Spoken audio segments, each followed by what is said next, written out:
మన ప్రభు అయిన యేసుక్రీస్తు నామములో ప్రియులారా మీ అందరికీ కూడా హృదయపూర్వక వందనాలు.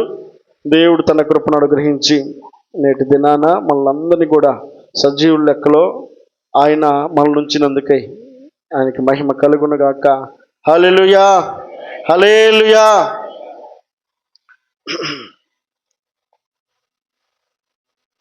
కొద్ది నిమిషాలు పరిశుద్ధ గ్రంథంలో 2వ కొరింథీయులకు రాసిన పత్రిక 12వ అధ్యాయం, కొరింథీయులకు రాసినటువంటి 2వ పత్రిక 12వ అధ్యాయము 9-10 వచనాలు చదువుదాం. అందుకు నా కృప నీకు చాలును, బలహీనతల యందు నా శక్తి పరిపూర్ణమగుచున్నదని ఆయన నాతో చెప్పెను. కాగా క్రీస్తు శక్తి నా మీద నిలిచియుండు నిమిత్తము విశేషముగా నా బలహీనతల యందే బహు సంతోషముగా అతిశయపడుదును. నేనెప్పుడు బలహీనుడనో అప్పుడే బలవంతుడను గనుక క్రీస్తు నిమిత్తము నాకు కలిగిన బలహీనతలలోనూ, నిందలలోనూ, ఇబ్బందులలోనూ, హింసలలోనూ, ఉపద్రవములలోనూ నేను సంతోషించుచున్నాను. చాలండి. అపోస్తలుడైనటువంటి పౌలు యొక్క జీవితం ప్రారంభంలో కర్కశత్వంగా మారినప్పటికీ తరువాత తన మనసు మార్చుకున్న తర్వాత చాలా ప్రేమ కలిగిన వాడుగా, చాలా దయగలిగినటువంటి వాడుగా, చాలా దేవునికి ఇష్టడుగా తన జీవితాన్ని మార్చుకుని అనేకులకు ఆశీర్వాదకరంగా దేవుని యొక్క పరిచర్య చేస్తూ ఉన్నాడు. పరిచర్య చేస్తూ ఉన్నటువంటి దినాలలో పౌలు గారికి కలిగినటువంటి శ్రమలు అన్నీ ఇన్ని కావు. అనేక శ్రమలు పడ్డాడు, అనేక ఇబ్బందుల పాలయ్యాడు, అనేకుల కష్టాల పాలయ్యాడు. చావ బ్రతుకుల దగ్గరికి వెళ్ళి మరలా తిరిగి వచ్చినటువంటి పరిస్థితులు ఎదురొచ్చినాయి. జైల్లో గడిపిన దినాలు తన జీవితంలో కనబడతా ఉన్నాయి. ఒకప్పుడు క్రూరంగా ఉన్నప్పుడు, లేకపోతే మూర్ఖంగా ఉన్నప్పుడు, దేవునికి అయిష్టడుగా ఉన్నప్పుడు తన పై చేయగానే ఉంది, కానీ ఏనాడు కూడా అతడు భయపడినటువంటి వ్యక్తిగా లేడు. కానీ దేవుని ఎరిగిన తర్వాత, దేవుని తెలుసుకున్న తర్వాత తన జీవితంలో కొన్ని పరిస్థితులు ప్రతికూలంగా మారడం ప్రారంభమయ్యాయి. తన బలహీనపరిచేటువంటి పరిస్థితులు ప్రారంభమయ్యాయి. దేవుని ఎరిగినటువంటి పౌలు గారి జీవితంలో ఎదుర్కొన్నటువంటి పరిస్థితులు తాను తట్టుకోలేని పరిస్థితులు ఎదురైనాయి. జైలులో గడిపేటువంటి పరిస్థితులు ఎదురైనాయి. అనారోగ్యంతో మంచం పట్టేటువంటి పరిస్థితులు ఎదురైనాయి. అంత మాత్రమే కాదు, శత్రువులు 5 సార్లు 39 కొరడా దెబ్బలు కొట్టారట. అనేక పర్యాయాలు హింసలు పొందాడు, అనేక పర్యాయాలు ఇబ్బందుల పాలయ్యాడు, అనేక పర్యాయాలు చాలా ఇక్కట్లలో అతని యొక్క జీవితాన్ని గడుపుతూ వచ్చినటువంటి పరిస్థితులను పరిశుద్ధ గ్రంథంలో మనం ఎరుగుదాం. అయితే పౌలు గారు పలుకుతున్న మాట ఏంటంటే, విశ్వాసంతో కూడినటువంటి మాట పౌలు గారి నోట మనకు వినబడతా ఉంది. ఏమని పలుకుతున్నాడు? నా కృప నీకు చాలును, బలహీనతల యందు నా శక్తి పరిపూర్ణమగుచున్నదని ఆయన నాతో చెప్పాను. ఎవరి మాట ఇది? దేవుని యొక్క మాటను ఆధారం చేసుకుంటూ మాట్లాడుతున్నాడు. ఇదిగో మనుషుల మాటను ఆధారం చేసుకోవడం లేదు.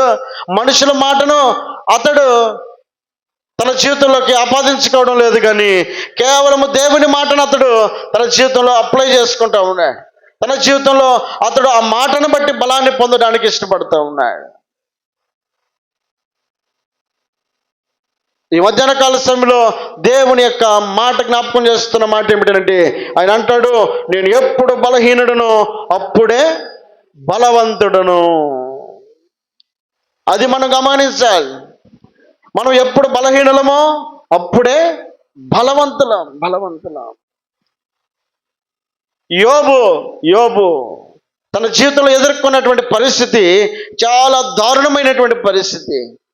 నీతి యథార్థత తన జీవితంలో ఉన్నప్పటికీ సమస్తాన్ని కోల్పోయినటువంటి తర్వాత యోబు నోట వినబడుతున్న మాట ఏంటంటే, యెహోవా ఇచ్చాడు, యెహోవా తీసుకున్నాడు. నిబ్బరము కలిగినటువంటి మాట ధైర్యంగా చెప్పగలుగుతా ఉన్నాడు.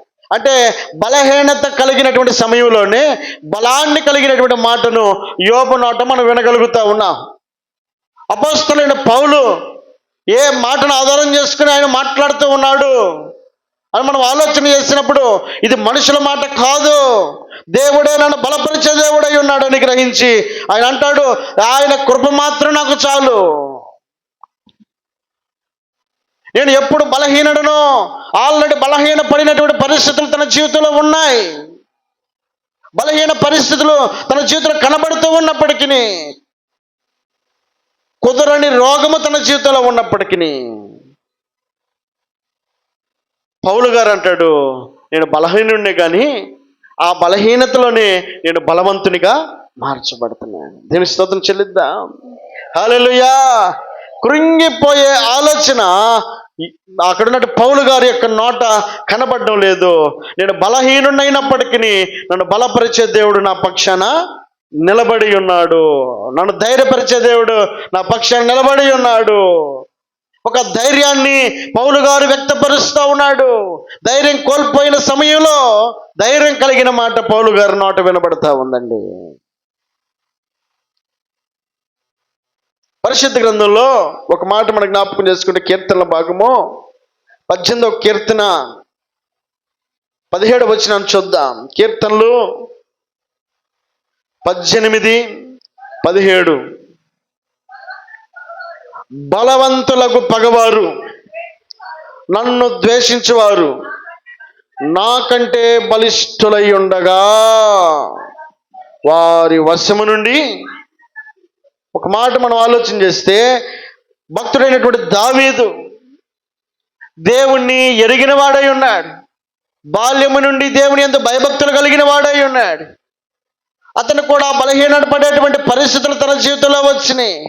శత్రువులు తన చుట్టుముట్టినటువంటి సమయంలో, ఇదిగో విరోధులు తన చుట్టుముట్టినటువంటి సమయంలో ఏమి చెయ్యాలో నిస్సందేహంగా తన జీవితంలో అర్థం కాని పరిస్థితుల్లో, నిస్సహాయ స్థితిలో భక్తుడు అంటున్న మాట ఏమిటంటే, బలవంతులకు పగవారు నన్ను. ఎలాంటి పగవారు అంటవారు? బలవంతులకు పగవారు. నేను ఎప్పుడు బలహీనుడనో అప్పుడే బలవంతుడు అని చెప్పని పౌలు గారు అంటా ఉన్నాడు. దావీదు అంటాడు, ఇదిగో నా చుట్టుముట్టిన వారు ఆషామాషి వ్యక్తులు కాదు, నా చుట్టుముట్టినటువంటి వారు బలవంతులై ఉన్నారు. ఇప్పుడు దావీదు తన శత్రువులను బలవంతులు అని అంటా ఉన్నాడనంటే, ఇప్పుడు దావీదు ఏమై ఉన్నాడు? బలహీనుడయ్యన్నాను అంటున్నాడు ఇండైరెక్ట్గా. చుట్టుముట్టినటువంటి సౌలు కావచ్చు, తన కుమారుడైనటువంటి అబ్షలోమే కావచ్చు, పరిస్థితులు ఎలాంటివి తన జీవితంలో ఎదుర్కొంటునే పరిస్థితులు ఎదురొచ్చినప్పటికీ, బలవంతుడైనటువంటి గొల్యాతే కావచ్చు, ఎలాంటి పరిస్థితులు తన జీవితంలో ఎదురొచ్చినప్పటికీ తనకంటే బలిష్ఠులైన వారు పగవారు నన్ను చుట్టుముట్టి ఉన్నారు అని అంటున్నాడు. చదువుదామాట. బలవంతులకు పగవారు, నన్ను ద్వేషించువారు నాకంటే. అదండి, ఎలాంటి వారు దావీదు చుట్టూ ఉన్నారంటే, తనకంటే బలిష్ఠులయ్యిన వారట, తనకంటే బలాన్ని కలిగిన వారు, తనకంటే గొప్పవారు, తన స్థాయికి మించినటువంటి వారు తన చుట్టుముట్టి ఉన్నారు. ఇప్పుడు ఎవరి మీద ఆధారపడాలి? తన శక్తి మీద ఆధారపడితే వల్లయ్యే పని కాదు. గొల్యాతు అప్పటికే 40 దినాలు సవాలు విసురుతా ఉన్నాడు. ఎవరైనా నన్ను ఎదుర్కొనేవారు ఉంటే రమ్మని చెప్పనని సున్నత లేని ఫిలిస్తీయుడు ఇశ్రాయేలీయుల మీద సవాలు విసురుతా ఉంటే మిగిలిన వారంతా కూడా నిరుత్సాహానికి గురై ఉన్నారు. కానీ పౌరుషము కలిగిన వాడుగా దావీదుని అక్కడ మనం చూడగలిగితే, దావీదు వయసు చిన్నవాడు, బాలుడని పిలువబడతా ఉన్నాడు. సౌలే అంటున్నాడు, నువ్వు బాలుడు కదా, నీకు శక్తి చాలదు అని అంటున్నాడండి. శక్తి చాలనేటువంటి దావీదు సవాలు విసిరే వ్యక్తిగా మారిపోయాడు. గొల్యాతుని ఎదుర్కోవడానికి సంసిద్ధుడు అవుతా ఉన్నాడు. మాటలు బాగానే ఉంటాయి కానీ ఎదుర్కొనే శక్తి దావీదు దగ్గర ఉందా? ఎదుర్కొనేటువంటి పరిస్థితి దావీదు దగ్గర ఉందా? ఇదిగో గొల్యాతు దగ్గర కావాల్సిన కవచాలు ఉన్నాయి, యుద్ధ సామాగ్రి ఉంది. ఒక్క దెబ్బకి దావీదును హతమార్చే శక్తి గొల్యాతుకు ఉంది. పెద్దవారైనటువంటి తన అన్నల సహితమును అలాగే రాజుగా పిలువబడినటువంటి సౌలు సహితము, అక్కడ ఉన్నటువంటి సైన్యాధిపతులు సహితము భయపడి దావీదుని ఎదుర్కొనలేక 40 దినాలు వేచి ఉన్నారు. 40 దినాలు వెనకడుగు వేసి ఉన్నారు. 40 దినాలు గొల్యాతును చూడడానికి భయపడిన వారుగా కనబడతా ఉంటే, దావీదు యొక్క నోట మాట్లాడుతున్న మాట ఏంటంటే, దావీదు తన హృదయంలో దాగిన ఆలోచన వ్యక్తపరుస్తున్నాడు. సౌలు గారు, నాకు పర్మిషన్ ఇస్తే నేను గొల్యాతును ఎదుర్కోవడానికి సిద్ధంగా ఉన్నాను. నీకేమన్నా మెంటలా? నీకు అర్థమవుతుందా? మాకు చేతగాకనా? నువ్వెంత, నీ వయసు ఎంత? కాదు, ఒక్కసారి నాకు సమయం ఇచ్చి చూడు. సరే, వెళ్తానంటున్నావుగా, ఇదిగో ఈ యుద్ధ కవచాలు, యుద్ధ సామాగ్రిని ధరించుకొని వెళ్ళు అని నేను చెప్పానని సౌలు సలహా ఇస్తూ ఉంటే, ఇదిగో వీటిని మొయ్యడానికి నా బలం సరిపోదు, కాబట్టి వాటితో నాకు పని లేదు అని సౌలు ఇచ్చినటువంటి యుద్ధ కవచాలను సైతం పక్కన పెట్టేసి ఒంటరిగా ఒక్కడే బాలుడై ఉన్న దావీదు సవాలు విసిరి మాట్లాడుతున్నాడు. గొల్యాతుతో, సున్నతి లేని ఫిలిస్తీయుడైనటువంటి గొల్యాతుతో మాట్లాడుతున్నాడు. ఇదిగో ఇప్పుడు నేను నిన్ను తల తెగనరుగుతాను అని అంటున్నాడండి. నువ్వు తలని తెగనరగటం కాదు, నేను నిన్ను చంపి నేను కాకులకి గెద్దలకేస్తానని చెప్పానని గొల్యాతు అంటున్నాడు.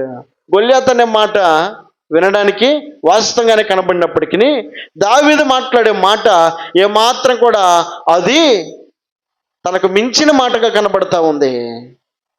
కానీ భక్తుడు అంటాడు, బలవంతులకు పగవారు, ఏమంటాడు? బలవంతులకు పగవారు నన్ను ద్వేషించుచున్నారు. నాకంటే వారికి ఉన్న బలాన్ని బట్టి నన్ను ద్వేషిస్తూ ఉన్నారు, నన్ను తృణీకరిస్తూ ఉన్నారు, నన్ను త్రోసివేస్తూ ఉన్నారు, నా మీద కక్ష పూని ఉన్నారు. బలవంతులకు పగవారు. సౌలు విషపు చూపు నిలిపి ఏట విసిరాడట దావీదు మీదకి. తప్పించుకుని బ్రతికి బట్టగట్టగలిగాడు, కానీ లేకపోతే అక్కడికక్కడే చనిపోయేవాడు. తన కుమారుడైన అబ్షాలోము తన రాజ్యమును చేజిక్కించుకున్నట్టుకై తండ్రి మీదకే చంపడానికి ప్లాన్ వేస్తూ ఉండగా దావీదు యోధారణ్యంలోకి వెళ్ళి దాక్కున్నాడు. ఇప్పుడు ఎవరు బలవంతులై ఉన్నారు అక్కడ? అబ్షాలోము బలవంతుడై ఉన్నాడు అక్కడ. సౌలు నుండి తప్పించుకొని పారిపోయినటువంటి దావీదుని మనం చూస్తూ ఉంటే ఇప్పుడు ఎక్కడ ఎవరు బలవంతులై ఉన్నారు? సౌలు బలవంతుడై ఉన్నాడు. ఇది గొల్యాతును చూసి సౌలు సైతం వెనకడుగు వేస్తూ ఉన్నప్పుడు, ఆ సైన్యమంతా వెనకడుగు వేస్తూ ఉన్నప్పుడు 40 దినాలు ఒక్కళ్ళు కూడా ముందుకు రావడానికి ఇష్టపడినటువంటి ఆ సమయమున కనబడుతున్నటువంటి పరిస్థితిని చూస్తే అక్కడ ఎవరు బలవంతులుగా కనబడతా ఉన్నారు? గొల్యాతు బలవంతుడిగా కనబడతా ఉన్నాడు. ఇప్పుడు దావీదు చుట్టూ ఉన్నటువంటి మనుషులు ఆషామాషి మనుషులు కాదు. దావీదు ఎదుర్కొన్నటువంటి మనుషులు మనుషులు కాదు.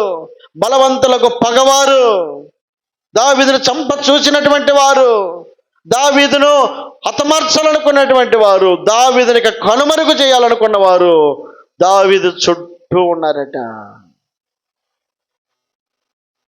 ఇలాంటి బలవంతులకు పగవారి మీద చిట్ట చివరికి ఎవరిది విజయంగా మార్చబడింది? దావీదు విజయోత్సాహంతో తిరిగి రాగలిగాడు. కారణం దాని క్రింద ఒక మాట అంటాడు, చదివిన మాటలో, వారి వశముల నుండి, అదండి ఎవరి వశంలో నుండి? బలవంతులకు పగవారి చేతిలో నుండి. దావీదు శక్తి సరిగిపోవచ్చు. దావీదు అంటాడు, తన శక్తి మీదనో తన బలం మీదనో ఆధారపడిన వాడు కాక, ఇదిగో నా దేవుణ్ణి ఆధారం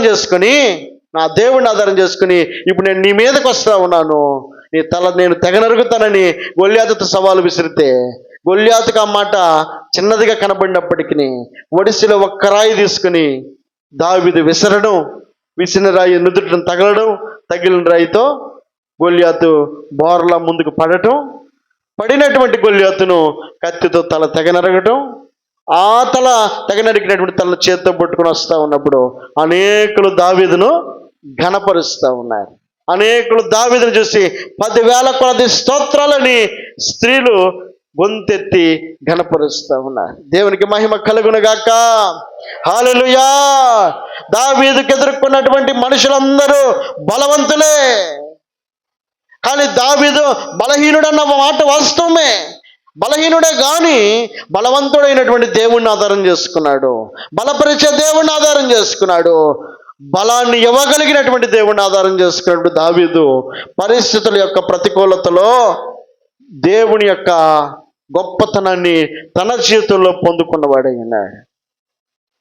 ఈ మధ్యన కాల సమయంలో దేవుని యొక్క మాట జ్ఞాపకం చేస్తూ ఉన్నట్టు ఆలోచన ఏమిటంటే, ఇదిగో పౌలు గారు మాట్లాడుతున్న మాట ఏమిటంటే, నన్ను బలపరచువాని యందు నేను. కనుక ఈ మధ్యాహ్న కాల సమయంలో దావీదును బలపరిచినటువంటి దేవుడు పరిశుద్ధ గ్రంథంలో ఒక మాట జ్ఞాపకం చేసుకుందాం. నిర్గమకాండ గ్రంథము 2వ అధ్యాయము 14-15 వచనాలు. నిర్గమకాండ గ్రంథం 2వ అధ్యాయము 15-16 వచనాలు. ఫరో 2వ అధ్యాయము 14-15. అప్పుడు అతడు అన్యాయము చేసిన వాడిని చూచి, నీవేళ నీ పొరుగువాన్ని కొట్టుచున్నావని అడుగగా, అతడు, మా మీద నిన్ను అధికారిని గాను తీర్పరవి గాను నియమించిన వాడెవడు? నీవు ఆ ఐగుప్తిని చంపినట్లు నన్నును చంపవలనని అనుకొనుచున్నావా అనెను. అందుకు మోషే, నిశ్చయముగా ఈ సంగతి బయలుపడిననుకొని భయపడెను. ఫరో ఆ సంగతి విని మోషేను చంపజూచెను గాని మోషే ఫరో ఎదుట నుండి పారిపోయి మిద్యాను దేశంలో నిలిచిపోయి ఒక బావి యొద్ద కూర్చుండెను. చాలండి.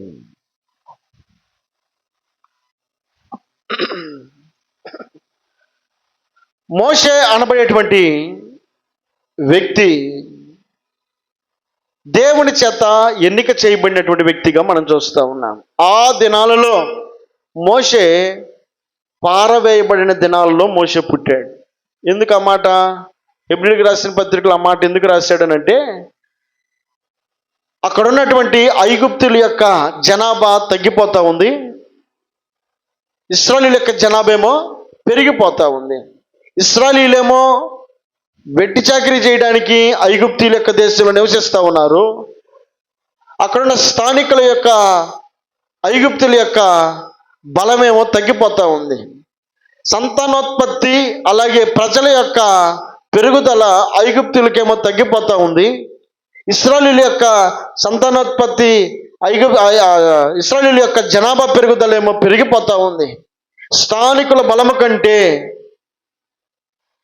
అక్కడ ఉన్నటువంటి ఐగుప్తుల యొక్క ఇశ్రాయేలీయుల యొక్క బలము హెచ్చుగా కనబడతా ఉంది. ఏ రోజుకైనా వీరిది పై చేయి అవుతుంది, ఏ రోజుకైనా మా మీద పెత్తనం చేస్తారు, ఏ రోజుకైనా మరలా తిరిగి వారు ఎదుర్కొన్నప్పుడు మా దగ్గర శక్తి చాలదు. కాబట్టి ఫరోకు వచ్చిన ఆలోచన ఏంటి అంటే, అక్కడ ఉన్నటువంటి ఇశ్రాయేలీయుల్లో పుట్టినటువంటి ప్రతి మగబిడ్డను చంపేయండి అని ఫరో ఆజ్ఞ జారీ చేశాడు. ఇక అంతటితోటి జనాభా పెరుగుదల ఆగిపోద్ది అనేది ఫరో యొక్క ఆలోచన. అలాంటి దినాలలో కనబడినటువంటి ప్రతి ఒక్క చిన్న బిడ్డని చంపుతున్నారు.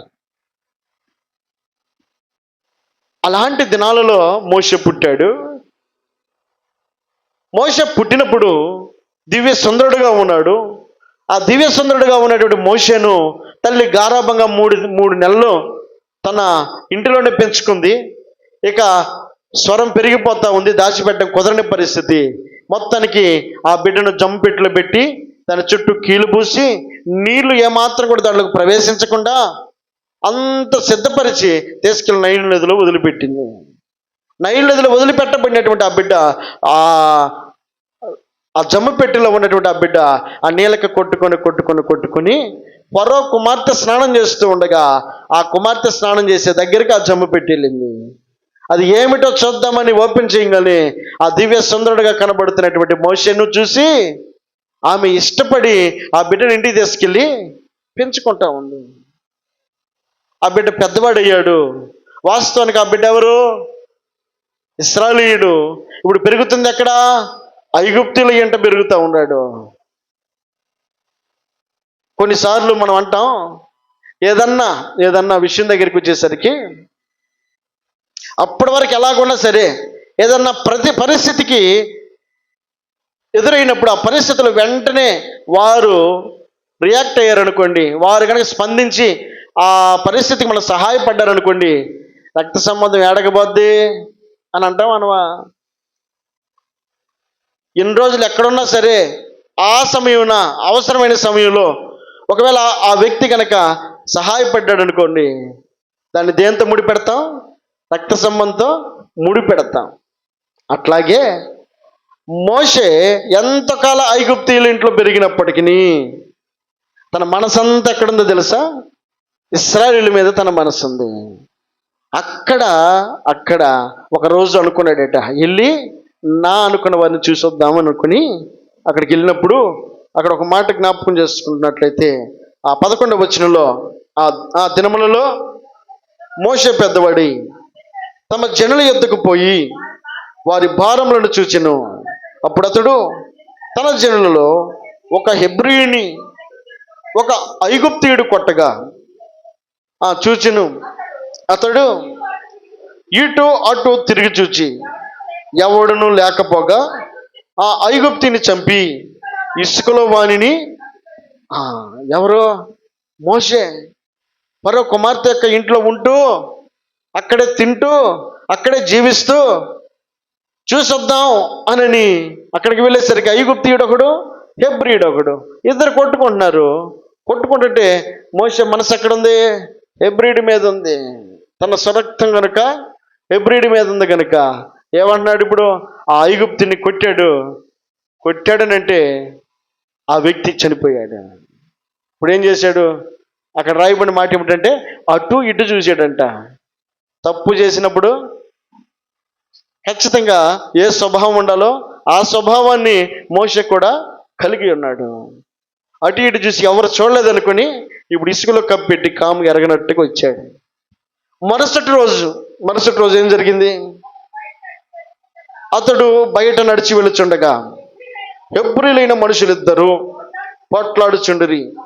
అప్పుడు అతడు అన్యాయం చేసిన వాడిని చూచి, నీవేళ నీ పొరుగు వాడిని కొట్టుచున్నావని అడుగగా అతడు, మా మీద నిన్ను అధికారిగాను తీర్పరిగాను నియమించిన వాడెవడు? నీవు ఆ ఐగుప్తిని చంపినట్టు ఎవరికి తెలిసింది? అక్కడున్నటువంటి వ్యక్తులకు ఆ విషయం పాకిందన్న విషయాన్ని మోషేకి అప్పటి వరకు తెలియదు. మోషే అనుకున్నా నేను కప్పెట్టిన సంగతి ఎవరికి తెలియదు అనుకుంటున్నాడు. నేను చేసిన పని ఎవరికి తెలియదు అనుకుంటా ఉన్నాడు. కానీ అక్కడున్న హెబ్రీయుడు అన్నాడు, ఇదిగో నువ్వు ఐగుప్తిని కొట్టి చంపి ఇసుకలో పూడ్చిపెట్టినట్టుగా నువ్వు కూడా నన్ను కొట్టి చంపాలనుకుంటున్నావా అని అనగానే మోషేకు భయము పుట్టిందట. చదువుదాం అన్నమాట. అందుకు మోషే నిశ్చయముగా ఈ సంగతి బయలుపడినని భయపడిను. ఫరో ఆ సంగతి విని మోషేను చంపచూచిన కానీ మోషే ఆ ఫరో ఎదుట నుండి పారిపోయి మిద్యాను దేశంలో నిలిచిపోయి ఒక బావి యొద్ద కూర్చుండెను. చాలండి, ఇక్కడ మనం ఆలోచన చేద్దాం. మోషేకు భయం ఉందా లేదా? ఏం జరిగింది అక్కడ? మోషే భయపడెను అని రాయబడింది. మోషే పారిపోయాను అని రాయబడింది. భయపడే మోషే పారిపోయాడు. పారిపోయిన మోషే ఇదిగో ఇత్రో అనబడేటువంటి తన మామ యొక్క గొర్రెలను మందను కాస్తూ ఉన్నవాడై కొన్ని దినాలు అక్కడ గడుపుతూ ఉన్నాడు. ఎవరి కంట కనపడకుండా అరణ్యంలో ఒంటరిగా గడిపాడు. తన మామ యొక్క మందను మేపుతూ తన స్థాయిని, తన స్థితిని, పరిస్థితిని అంతటిని పక్కన పెట్టేసి ఈ 40 సంవత్సరములు తన మామ దగ్గర మందను మేపుచుండగా ఇప్పుడు దేవుడు పిలవడం ప్రారంభించాడు. దేవుడు మాట్లాడడం ప్రారంభించాడు. అక్కడ రాయబడిన మాట ఒకసారి మనం చూద్దాం. ఆ నిర్గమకాండం 3వ అధ్యాయము 1-6 వచనాల్లో మోషే ఆ మిద్యాను యాజకుడైన ఇత్రోను తన మామ మందను మేపుచు ఆ మందను అరణ్యము అవతలకు తోలుకుని దేవుని పర్వతమైన హోరేబునకు వచ్చును. ఒక పొద నడిమిని అగ్ని జ్వాలలో యెహోవా దూత అతనికి ప్రత్యక్షమై అతడు చూసినప్పుడు అగ్ని వలన ఆ పొద మండుచుండెను గాని పొద కాలిపోలేదు. అప్పుడు మోషే, ఆ పొద ఎలా కాలిపోలేదు? నేను ఆ తొట్టుకు వెళ్ళి ఈ గొప్ప వింత చూచేదను అనుకునేను. దాన్ని చూచుటకు అతడు ఆ తట్టు వచ్చుట యెహోవా చూచెను. దేవుడు ఆ పొద నడుము నుండి మోషే మోషే అని అతడు పిలిచెను. అందుకతడు చిత్తం ప్రభువా అనెను.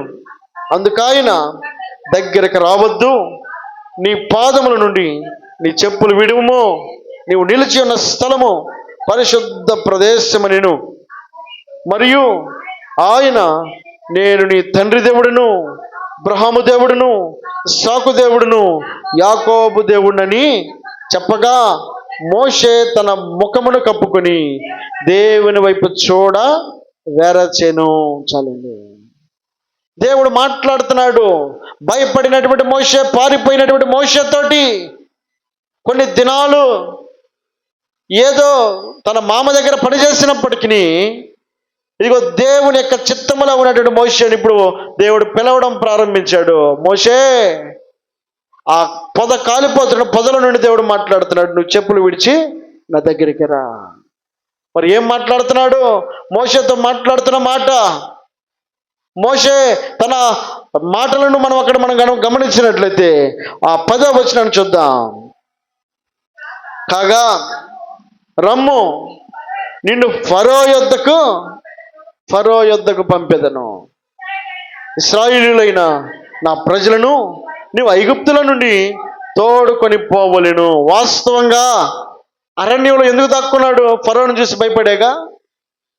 ఫరో ఎక్కడ ఆ ఐగుప్తిని చంపాడన్న మాట తెలిస్తే ఫరో ఎక్కడా నన్ను చంపుతాడన్న భయంతో పారిపోయిన మోషేను ఇప్పుడు దేవుడు అంటాడు, రా, నేను నిన్ను ఫరో యొద్దకు పంపిస్తాను. ఇశ్రాయేలును విడిపించడానికి నీవు వారికంటే ముందుగా నిలవబడ్డానికి దేవుడు నేను ఎన్నుకొని ఉన్నాను అని అంటా ఉంటే ఇప్పుడు మోషే అంటాడు 4వ అధ్యాయంలో 10వ వచనంలో, అప్పుడు మోషే, ప్రభువా, ఇంతకు మునుపైనను నీవు నా దాసునితో మాట్లాడినప్పటి నుండి అయినను నేను మాట నేర్పడిని కాను. నేను నోటి మాంద్యము నాలుక మాంద్యమును గలవాడినని యెహోవాతో చెప్పగా. ఏమంటాడు ఇక్కడ? తన వాక్యంలో ఈ మధ్యాహ్న కాల సమయంలో జ్ఞాపకం చేసుకున్న మాట ఏమిటంటే, నేను ఎప్పుడు బలహీనున్నో అప్పుడే బలవంతుడును. ఎవరిని బట్టి? దేవునిని బట్టి, దేవుడిచ్చే శక్తిని బట్టి, దేవుడిచ్చే బలాన్ని బట్టి. వాస్తవంగా దావీదుకు ఆ బలము ఆ శక్తి చాలకపోయినప్పటికీ ఇదిగో నా దేవుని పక్షాన నేను నిలవబడి ఉన్నాను అని దావీదు దేవుని ఆధారం చేసుకున్నట్టుగా మోషే అంటాడు, అయ్యా, నువ్వు ఫరో ఎదుటికి వెళ్ళమంటున్నావు, నాకు శక్తి చాలదు, నేనంత స్థాయి నా దగ్గర లేదు, నేను మాట్లాడే శక్తి కూడా నా దగ్గర లేదు. ఏమంటాడు? నేను మాట నేర్పరిని కాను, నేను నోటి మాంద్యము నాలుక మాంద్యము కలవాడినని. అదండి నా వల్ల అయ్యే పనే కాదు. నువ్వు ఇశ్రాయేలు దగ్గరికి వారిని విడిపించడానికి నన్ను నిలబెట్టగలని నువ్వు అనుకుంటున్నావు, కానీ నేను అంత యోగ్యునైతే కాదు. నేను ఫరోను చూసి భయపడి పారిపోయిన వ్యక్తిని మరలా తిరిగి ఫరో ఎదుట నిలవబడమంటా ఉండా. ఆయన ఎదుటిగా మాట్లాడడానికి నాకు నోటి మాట సక్రంగా మాట్లాడలేని వాడిని, నోటి మాంద్యం కలిగిన వాడిని, నా వలన అయ్యే పని కానే కాదు అని అంటా ఉన్నాడు. కానీ దేవుని మాట ఎలా ఉంది? యెహోవా మానవునకు నోరిచ్చిన వాడు ఎవరో? మోగవానినే గాని, చెవిటివానినే గాని, దృష్టి గలవానినే గాని, గుడ్డివానినే గాని పుట్టించిన వాడెవరు? యెహోవానైన నేనే కదా. కాబట్టి వెళ్ళుము, నేను నీకు నోటికి తోడయ్యుండి నీవు ఏమి పలకవలసినది నీకు బోధించదనని అతనితో చెప్పగా. చాలండి. దేవుడు మోషేను బలపరుస్తూ ఉన్నాడు. నేను నీకు తోడుగా ఉంటాను అని అంటూ ఉన్నాడు. దానికి ముందే మాట్లాడిన మాట 3వ అధ్యాయంలో అని అంటాడు, ఇదిగో నేను నీ తండ్రి దేవుడును, నీ అబ్రహాము దేవుడును, ఇస్సాకు దేవుడును, యాకోబు దేవుడునని మోషేతో దేవుడు చెప్పి బలపరుస్తూ ఉన్నాడు. ఆ తర్వాత పరిస్థితిని మనం చూసినట్లయితే ఎలా మారిపోయింది. నేను నోటి మాంద్యం కలిగిన వాడిని పలికినటువంటి మోషేను ఫరో ఎదుట నిలబెట్టి మాట్లాడించాడు. ఫరో ఎదుట గొప్ప అద్భుత కార్యాలు 10 చేసి ఫరోను భయపెట్టాడు. మోషే చేత దేవుడు తన కార్యాలు చేశాడు. అంత మాత్రమే కాక మోషే నోటి మాట చేత ఎర్ర సముద్రం పాయలైపోయింది. మోషే నోటి మాట చేత ఆకాశం నుండి మన్నాను కురిపించాడు. మోషే నోటి మాట చేత అక్కడ ఉన్నటువంటి అరణ్యంలో ఉన్నటువంటి వ్యక్తులకు ఆహారాన్ని సమకూర్చాడు. దాహాన్ని తీర్చిన వాడై ఉన్నాడు. ఏ నోటి మాంద్యం కలగవాడిని చెప్పని తను బలహీనుడిని అనుగ్రహించాడో ఆ బలహీనుడి ద్వారా దేవుడు గొప్ప కార్యాలు చేశాడు. దేవునికి మహిమ కలుగునగాక. హల్లెలూయా. అందుకే దేవుని వాక్యం సెలవిస్తున్న మాట ఏమిటనంటే, నేను ఎప్పుడు బలహీనుడనో అప్పుడే ఎవరిని బట్టి? దేవునిని బట్టి. దేవునిని బట్టి. పౌలు గారి యొక్క ఆలోచన అదే. దేవుణ్ణి ఆధారం చేసుకుని ఉన్నాడు కనుక వాస్తవానికి బలహీనుడే, కానీ దేవుని యొక్క శక్తిని బట్టి ఆయన అంటాడు, నేను అప్పుడే బలవంతుణ్ణి. ఈ మధ్యాహ్న కాల సమయంలో దేవుని మాట జ్ఞాపకం చేస్తూ ఉంది. నువ్వే విషయంలో బలహీనత కలిగి ఉన్నావు, ఏ విషయంలో నేను బలహీనుడిని అని చెప్పని అనుకుంటా ఉన్నావు, బలహీనురాలని చెప్పని అనుకుంటా ఉన్నావు, ఏ విషయంలో నువ్వు నిరుత్సాహానికి గురవుతా ఉన్నావు, ఈ నిరుత్సాహం అంతటిని ప్రక్కన పెట్టేసి దేవుని చేత కలిగేటువంటి బలాన్ని మీద నీవు ఆధారపడగలిగితే, అందుకే వాక్యంలో ఒక మాట రాయబడింది, ఆ ఒక్క మాట చదువుకొని ముగించుకుంది. ఎఫెసీయులకు రాసిన పత్రిక 6వ అధ్యాయం 10వ వచనం. ఎఫెసీయులకు రాసిన పత్రిక 6వ అధ్యాయం 10వ వచనం. తుదకు ప్రభు యొక్క మహాశక్తిని బట్టి ఆయన యందు బలవంతుడై ఉండుడి. చలండి. తుదకు ప్రభువు యొక్క మహాశక్తిని బట్టి ఆయన యందు బలవంతులై ఉండుడి. ఇది మనం చేయగలిగింది. ఇది మన శక్తిని బట్టి మనం ఆధారపడే వారంగా కాదు, మన బలమును బట్టి మనం ఆధారపడే వారంగా కాదు, మనకున్న స్థితిని బట్టి మనం ఆధారపడే వారంగా కాదు. ఏ స్థితిని బట్టి దావీదు బలవంతుడిగా మార్చబడగలిగాడు, ఏ స్థితిని బట్టి పౌలు బలవంతుడిగా మార్చబడగలిగాడు, ఏ స్థితిని బట్టి, ఏ స్థాయిని బట్టి మోషే బలవంతుడిగా మార్చబడ్డాడు. భయపడి పారిపోయి అరణ్యంలో దాక్కున్న మోషేనే దేవుడు బలపరిచి స్థిరపరిచి గొప్ప నాయకుడిగా నిలబెట్టినాడు. భయపడి పారిపోయినటువంటి మోషేను, ఆ దావీదుని, సౌలు తరువాత దావీదుని గొప్ప రాజుగా దేవుడు నియమించాడు. కనుక ఈ మధ్యాహ్న కాల సమయంలో నీకున్న బలహీనతను నీవు మనసులోకి తెచ్చుకొనక బలవంతునిగా మార్చగలిగిన దేవుని కనుక నీవు ఆధారం చేసుకోగలిగితే, ఇదిగో ఆయన నమ్మిన బిడ్డలు ఎన్నడూ ఆయన సిగ్గుపరిచేవాడు కాదు. కనుక వారు ఆయన తట్టు చూడగా వారికి వెలుగు కలిగిన వారి ముఖములు ఎన్నడూనూ లజ్జింపకపోయినని సెలవిచ్చిన. కనుక గొప్ప కార్యాలు చేయగలిగినటువంటి దేవుడు, బలవంతులుగా మార్చగలిగినటువంటి దేవుడు ఈ మధ్యాహ్న కాల సమయంలో నీకును తోడయ్యుండి నడిపించును గాక.